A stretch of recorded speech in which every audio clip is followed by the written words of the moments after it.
তো খুব সুন্দর। পরমেশ্বর পিতাকে তো অসংখ্য ধন্যবাদ জানাই যিশুগুরুর নাম থেকে। আর যিশুগুরুকেও লাখ লাখ ধন্যবাদ জানাই।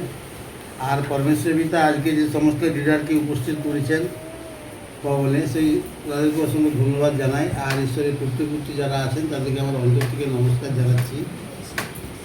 পরমেশ্বর পিতা আজকে সব সন্তানদেরকে উপস্থিত করেছেন আত্মার খাবার দেওয়ার জন্য।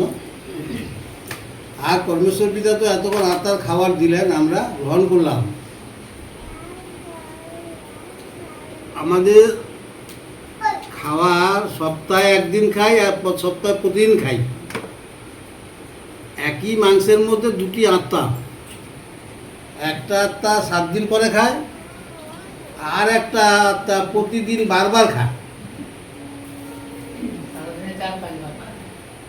পরমেশ্বর পিতা সেই আত্মা আমাদেরকে দিয়েছেন, সেই পবিত্র আত্মা। সেই আত্মাতে থেকে আমরা যেন সর্বদা তেজি হয়ে থাকি। পরমেশ্বর পিতা তার সন্তান দ্বারা বাক্য দ্বারা শিক্ষা দিয়ে গেলেন যে ঈশ্বরের ইচ্ছা কি। ঈশ্বরের ইচ্ছা কি না পবিত্রতা। আমরা যেন সর্বদা পবিত্র হয়ে থাকি।